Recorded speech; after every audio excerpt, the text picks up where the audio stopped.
नमस्कार दोस्तों, स्वागत है अपने YouTube channel top trending GK में। दोस्तों इस वीडियो में देखने वाले हैं ग्रुप डी एग्जाम 28 सितंबर 2022 के सेकंड शिफ्ट में पूछे गए जीके प्लस साइंस के अलग अलग सवाल देखने वाले हैं। सबसे पहले साइंस के सवाल देखेंगे तो 25 में से 24 सवाल एग्जैक्ट मिल चुके हैं, आंसर सहित कवर करेंगे। और जीके के 20 में से 18 सवाल हैं, तो सारे सवाल एंड तक आपको जरूर बने रहना है ताकि आने वाले शिफ्ट में जो भी सवाल रिपीट हुए चांसेस बने तो आपको फायदा मिले। इन सभी अभ्यर्थियों का बहुत बहुत धन्यवाद जिन्होंने रियल और ऑथेंटिक सवाल है वो टेलीग्राम पर सेंड की थी। तो शुरुआत करते हैं साइंस के सवालों के साथ। पहला सवाल देखिएगा, ग्लूकोज के अनोक्सी शोषण से कौन सा एसिड बनता है? एनसीईआरटी में डायरेक्ट दिया गया है। ग्लूकोज से जो पायरुवेट बनता है। उसके बाद 3 प्रकार के शोषण थे यीस्ट की उपस्थिति में, एल्कोहल प्लस जो CO2 बनता है अनोक्सी शोषण में। सेकंड कंडीशन में जो अनोक्सी था अपने जो पेशियों में होता है उसमें लैक्टिक एसिड बन रहा था, तो लैक्टिक एसिड के कारण ही पेशियों वगैरह में एंटन होती हैं जब लैक्टिक एसिड बन जाता है। थर्ड कंडीशन में ऑक्सीजन की उपस्थिति में शोषण जो होता है। नेक्स्ट यहाँ पर सवाल देखते हैं। आगे बढ़े उससे पहले टेक्स्ट बुक की तरफ से महानवरात्रि सेल चल रही है जो 28 से 30 सितंबर के मध्य है। लोवेस्ट प्राइस में आपको टेक्स्ट बुक पास मिल रहा है अब तक, और यहाँ पर TTG के कूपन कोड यूज़ करना आपको 10% का डिस्काउंट होके 270 में इस डील को आप ग्रैब कर सकते हो। ईयरली टेक्स्ट बुक पास है, सारे एग्जाम्स के मॉक टेस्ट एक ही पास में अवेलेबल हो जाएंगे, चाहे आप रेलवे की तैयारी करते हो, SSC, banking, defence, 600 plus exams के मॉक टेस्ट जितने चाहे जो भी एग्जाम्स स्टेट और सेंट्रल लेवल के रहते हैं एक पास ले लीजिएगा। ईयरली वैलिडिटी में जो चाहे एग्जाम्स के मॉक टेस्ट अटेम्प्ट कर सकते हो। सेम एग्जाम पैटर्न और डैशबोर्ड पर आधारित यहाँ पर मॉक टेस्ट रहते हैं। ज़्यादा जानकारी के लिए लिंक डिस्क्रिप्शन बॉक्स में है, ज़रूर चेकआउट कीजिएगा।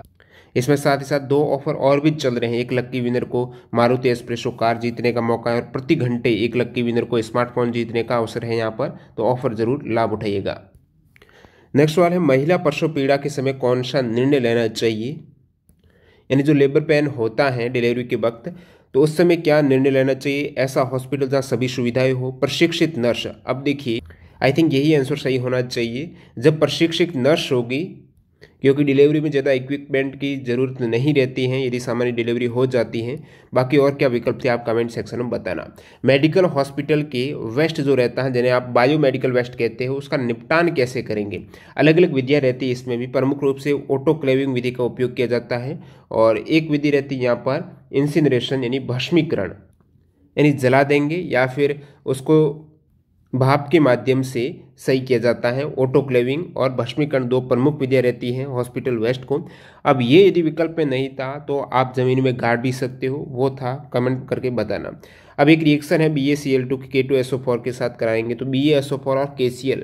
इसमें पूछा है अवक्षेप कौन सा है सॉलिड फॉर्म में, तो BaSO4 है, ये अवक्षेप है, ठोस अवस्था में रहता है। ये डबल डिस्प्लेसमेंट रिएक्शन है। और अगला सवाल देखते हैं यहाँ पर, जठरस के पीएच का कलर लिटमस पेपर में कैसा होगा? मतलब जठरस है, यदि लिटमस पेपर से आप कराएंगे इसकी रिएक्शन तो किस प्रकार कलर चेंज हो जाता है? तो आपको पता है जो जठरस है उसकी प्रकृति अम्लीय होती है। जठरस की पीएच लगभग 1.2 होती है।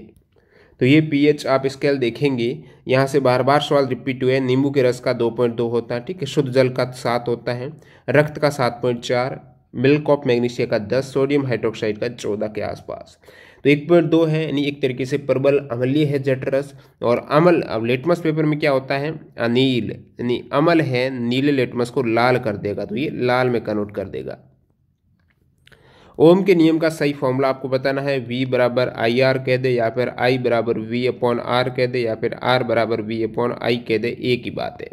अवतल दर्पण में वस्तु की दूरी U, प्रतिबिंब दूरी V, फोकस दूरी F है, तो F बराबर क्या होगा? वैसे 1/F होता है, 1/V प्लस 1/U दर्पण जो फॉर्मूला रहता है मिरर फॉर्मूला, इसमें आप F की वैल्यू निकाल सकते हो। एलसीएम लेंगे तो VU/V प्लस U हो जाएगा।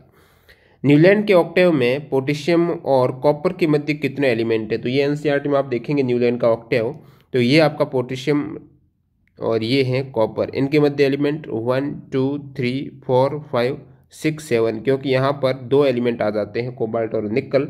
इस प्रकार टोटल 20 में 7 एलिमेंट है, अदरवाइज यहाँ पर 6 एलिमेंट रहते हैं। नेक्स्ट सवाल, ये किसका डायग्राम है? ये डायग्राम दे रखा है तो आपको दिख रहा है, ये है न्यूरॉन है, जिसे आप तंत्रिका कोशिका कहते हो, नर्व सेल कहते हो, और इसमें मध्य में न्यूक्लियस रहता है, और ये डेंड्राइट है, सेल बॉडी, इसे आप एक्सॉन बोलते हो। यहाँ से पार्ट का पूछे आने वाले सेट में ध्यान रखना। उदासीन विलयन का पीएच वैल्यू 7 होता है, उदासीन 7 से कम, अम्लीय 7 से ज़्यादा, क्षारीय। रक्त का थक्का कौन सी कोशिका की कमी से नहीं बनता है? यदि प्लेटलेट्स की कमी है, जिसे आप बिंबाणु बोलते हो, ठीक है, तो बिंबाणु की कमी है, प्लेटलेट की कमी है, तो रक्त का थक्का नहीं बनेगा, प्लेटलेट से ही रक्त का थक्का बनता है। घाव होने से किस कारण रक्त प्रवाह रुक जाता है? तो ये सेम टाइप से 2 सवाल पूछ लिए हैं। जब प्रकाश वायु से 1.33 अपवर्तनांक वाले जल में प्रवेश करता है तो अविलंब से किस प्रकार वो विचलित होगा?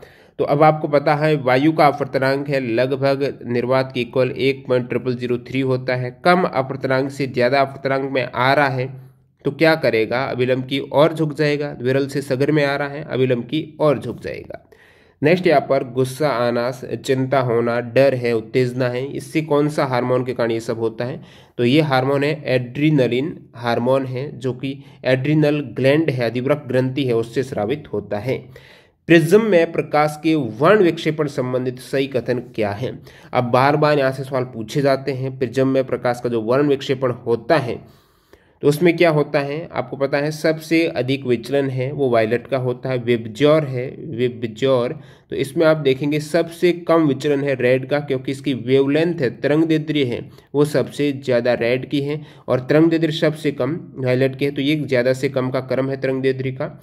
और बाकी यहाँ पर आप देखेंगे कौन से कलर का अपवर्तनांक ज्यादा है, तो जिसकी तरंगदैर्ध्य ज्यादा उसका अपवर्तनांक सबसे कम, जिसकी तरंगदैर्ध्य सबसे कम उसका अपवर्तनांक सबसे ज्यादा। तो वायलेट का अपवर्तनांक सबसे ज्यादा है। अपवर्तनांक ज्यादा मतलब वेग भी उसमें वेग कम होगा, क्योंकि तरंगदैर्ध्य कम है, तरंगदैर्ध्य वेग समानुपाती है, तो इसका वायलेट का अपवर्तनांक सबसे ज्यादा, तरंगदैर्ध्य और वेग सबसे कम होते हैं। इस टाइप से विकल्प था।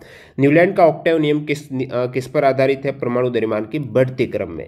C2H5OH का यूपीएससी नाम क्या है? तो यहाँ पर CH3CH2OH है। तो एक तरीके से आपको एथेनॉल न देके एथेन-1ऑल दिया गया है। यहाँ से आप शुरुआत करते हो क्योंकि ये इसके पास जुड़ा हुआ है, तो आप कहेंगे ये है एथेन-1, एक से जुड़ा हुआ है, और एथेन-1ऑल। V बराबर 20 वोल्ट, आवेश 15 कूलाम और समय 5 सेकंड है, तो P क्या होगा? शक्ति क्या हो गई? P बराबर क्या होता है? VI होता है। I क्या होता है? धारा क्या होती है? आवेश प्रवाह की दर तो धारा होती है Q/T। अब Q आपको 15 दे रखा, T 5, तो धारा एक तरीके से 3 एम्पियर है, और V यहाँ पर 20 वोल्ट है, तो 20 गुणा 3 बराबर 60 वाट हो जाएगा। किस नियम में अंगूठा बल की दिशा की ओर इशारा करता है? मध्यमा है धारा की दिशा, और तर्जनी है चुंबकीय क्षेत्र की दिशा का प्रतिनिधित्व करती है। फ्लेमिंग का लेफ्ट हैंड रूल में ऐसा है। नेक्स्ट वाला, यदि चुंबकीय क्षेत्र और वेग के मध्य कोण 0 है तो बल का मान क्या होगा? आपको पता होना चाहिए। F बराबर QVB साइन थीटा है। V और B के मध्य एंगल यदि 0 है, हालांकि 0 नहीं होना चाहिए, परपेंडिकुलर होना चाहिए, लंबवत होना चाहिए। जब 0 है यानी थीटा साइन 0 होगा तो F अपने आप में साइन 0 यानी 0 हो जाएगी वैल्यू, सभी से गुणा होने पर तो F भी 0 हो जाएगा। प्रतिरोधों को समानांतर क्रम में जोड़ने पर तुल्य प्रतिरोध प्रत्येक प्रतिरोध से कम होगा, यानी सबसे कम होगा तुल्य प्रतिरोध। समजातीय श्रेणी में कौन सा तत्व प्रतिस्थापित होता है? हाइड्रोजन। समजातीय श्रेणी की आप डेफिनेशन देखेंगे तो उसमें यही बताया गया है कि यौगिकों की ऐसी श्रृंखला जिसमें कार्बन श्रृंखला में स्थित हाइड्रोजन को एक ही प्रकार का प्रकार्य समूह प्रतिस्थापित करता है। तो प्रतिस्थापित कौन करता है? हाइड्रोजन को करता है क्रियात्मक समूह। और 2 क्रमागत सदस्यों हैं समजातियों में, अंतर रहता है CH2 का। नेक्स्ट वाला देखते हैं। एक रिएक्शन थी Pb प्लस CuCl2, और यहाँ पर PbCl2 प्लस Cu बन रहा है, कौन सा? आयन है। तो आयन है, आपको पता है CuCl2 है तो कॉपर प्लस क्लोरीन दोनों ही आयन हो जाएंगे, Cu2 प्लस और Cl, ये 2 आयन मिलकर बनाएंगे PbCl2 और Cu।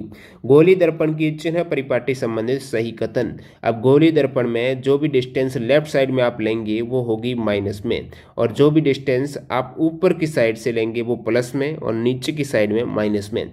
उत्तल दर्पण है, दर्पण का पूछा ना, उत्तल दर्पण में हमेशा R और F है वो आप पॉजिटिव लेंगे, और अवतल में क्या लेंगे? वो R और F आप नेगेटिव लेंगे। यही चिन्ह परिपाटी से पूछे जाते हैं सवाल। नेक्स्ट यहाँ पर देख लेते हैं जीके के क्वेश्चन। साइंस के 25 में से 24 सवाल हो गए हैं, जीके के देखते हैं 20 में से 18 सवाल जो मिले हैं। बोनालू उत्सव कहाँ मनाया जाता है? तेलंगाना में मनाया जाता है। देवी महाकाली की पूजा होती है बोनालू में। राष्ट्रीय वायु खेल नीति 2022 में कौन सा खेल शामिल नहीं है? पहले भी बता चुका हूँ एक्स्ट्रा फैक्ट में 11 खेल है वो ऐड हुए हैं राष्ट्रीय वायु खेल नीति, जिसका लक्ष्य 2030 तक भारत को श्रेष्ठ वायु खेल राष्ट्र बनाना है। और इसमें 11 कौन से स्पोर्ट हैं, इनमें से जो भी नहीं होगा वो आपको करेक्ट करना था। वायु खेल नीति है तो ऊपर वाला ही स्पॉट होंगे जो हवा में होते हैं, जो नीचे वाला कोई विकल्प रहा होगा धरातल वाला वो आपको करेक्ट करना था।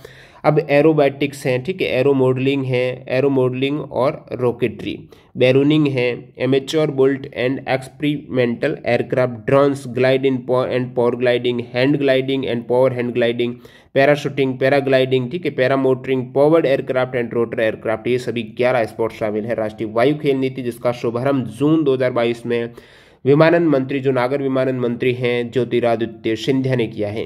कावेरी, कृष्णा, गोदावरी और महानदी, इनका उद्गम स्थल से सही सुमेलित कौन सा नहीं है? वो था जिसमें गोदावरी का दे रखा है ये मध्य प्रदेश से निकलती, गलत है। गोदावरी नदी है ये दोस्तों महाराष्ट्र, नासिक महाराष्ट्र, ब्रह्मगिरी माउंटेन से निकलती है।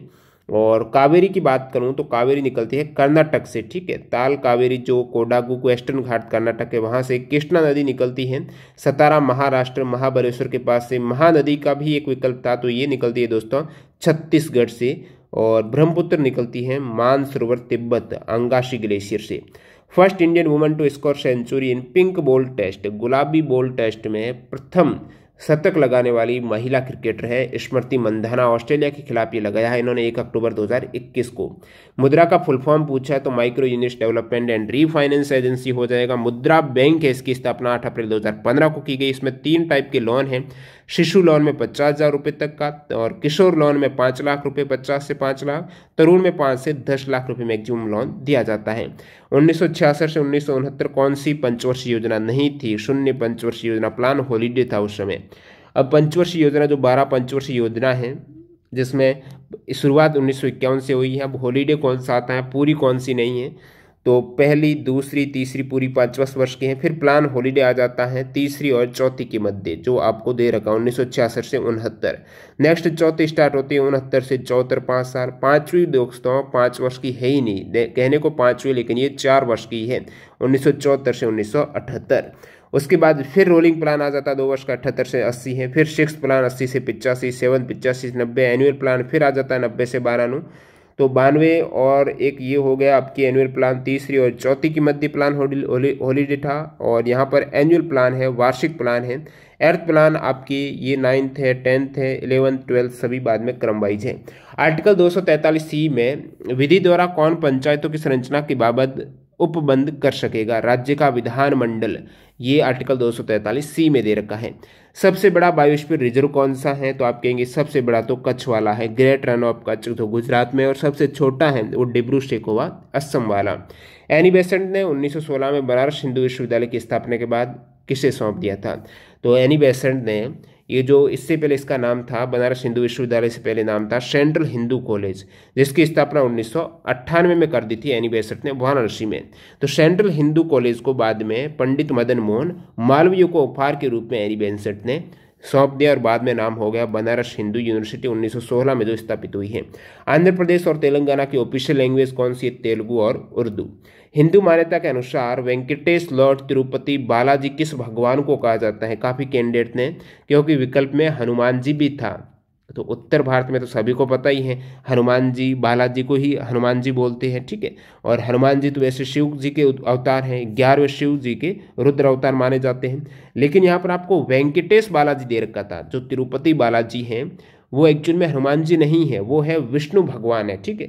आंध्र प्रदेश में ये वेंकटेश जो तिरुपति है वो आंध्र प्रदेश में टेम्पल है, तो विष्णु भगवान को समर्पित है। और जो हनुमान जी है वो शिव जी के अवतार माने जाते हैं। तो ये दोनों ही अलग अलग हैं, स्टूडेंट ने गलत किया होगा जरूर इस सवाल को।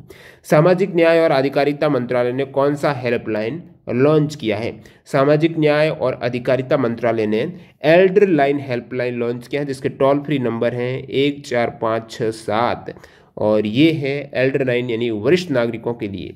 किस गेहूं वैज्ञानिक को मरणोपरांत पद्म भूषण 2022 से सम्मानित किया गया है? डॉक्टर संजय राजाराम को, जो कि मैक्सिको के हैं, यानी विदेशी हैं, भारतीय मैक्सिकन कृषि वैज्ञानिक हैं।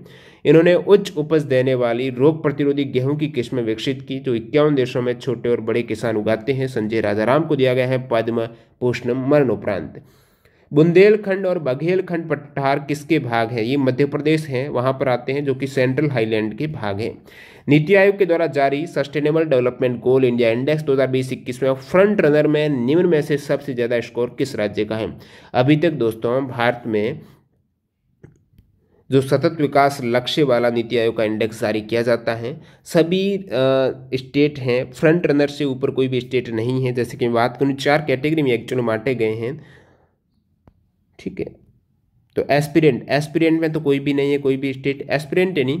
यहाँ पर हो क्या रहा है, जो SDG इंडेक्स है, इसका लक्ष्य है 2030 तक पूर्ण करना। भारत सभी जो सस्टेनेबल डेवलपमेंट गोल है ना, 17 प्रकार के गोल रहते हैं, उनको प्राप्त कर लेना। अब कितने परसेंटेज तक हासिल कर दे, जैसे कि यदि 100 पॉइंट आ जाए, मतलब आपने पूरे गोल हासिल कर लिए हैं 2030 से पहले ही। 2030 तक 100 आपको स्कोर लेके आना है। तो 0 से 49 स्कोर किसी का नहीं, इससे ऊपर आ चुके सारे स्टेट। और परफॉर्मर में जिनका स्कोर 50 से 64 के मध्य, फ्रंट रनर में 65 से 99 के मध्य जिनका स्कोर है वो फ्रंट रनर, और अचीवर जिसने हासिल कर दिया 100। अब फ्रंट रनर में काफी स्टेट आ जाते हैं। जो टॉप वाला स्टेट केरल है ना, वो भी फ्रंट रनर है, क्योंकि केरल का स्कोर है 75। तो सबसे ऊपर केरल है। अब आपको विकल्प आधारित ये सवाल दे रखा है, यानी जो फ्रंट रनर में विकल्प में से कौन सा जो राज्य है वो ऊपर है, प्रथम रैंक पर है। इन विकल्प में तो कर्नाटक हो जाएगा। बाकी आप देखेंगे केरल का 75 अंक है, केरल के बाद सेकंड है हिमाचल प्रदेश और तमिलनाडु, दोनों के 74 है। फिर तीसरे स्थान पर है आंध्र प्रदेश, गोवा, कर्नाटक, उत्तराखंड। तो कर्नाटक ऑप्शन में था, गोवा करते, आंध्र प्रदेश है, उत्तराखंड, ये सभी तीसरे स्थान पर, क्योंकि इनका स्कोर 72 है। 71 सिक्किम का है, 70 महाराष्ट्र के हैं। ये सभी फ्रंट रनर ही हैं जिनका स्कोर 65 से ऊपर है। ये आप देख पा रहे हो टेबल है। केरल, हिमाचल, ये सभी फ्रंट रनर के अंतर्गत आते हैं। कोई भी अचीवर नहीं है, कोई भी एस्पिरेंट नहीं है, परफॉर्मर और फ्रंट रनर है फिलहाल। और लक्ष्य है 2030 तक स्कोर 100 हासिल करना। अब बात करूं, ये तो आपकी नीति आयोग का इंडेक्स है। बाकी जो ग्लोबली सतत विकास सूचकांक 2021 में भारत की रैंक है वो 120वीं है। कौन सा आर्टिकल राष्ट्रपति को उच्चतम न्यायालय से परामर्श करने की शक्ति प्रदान करता है? आर्टिकल 143। प्रास्नातक के विद्यार्थियों के लिए कौन सा ऐप लॉन्च हुआ है? समर्थ पोर्टल हो सकता है, श्योर नहीं हो इस सवाल का आंसर। और पूछा है कंज्यूमर और कस्टमर के मध्य क्या रिलेशनशिप है, विकल्प बताना। तो इस टाइप से 20 में से 18 सवाल आपके यहाँ पर हो चुके हैं। जीके के और साइंस के 25 में से 24 सवाल कंप्लीट है। एफर्ट के लिए लाइक कर देना। मिलते हैं नए वीडियो के साथ। Bye bye.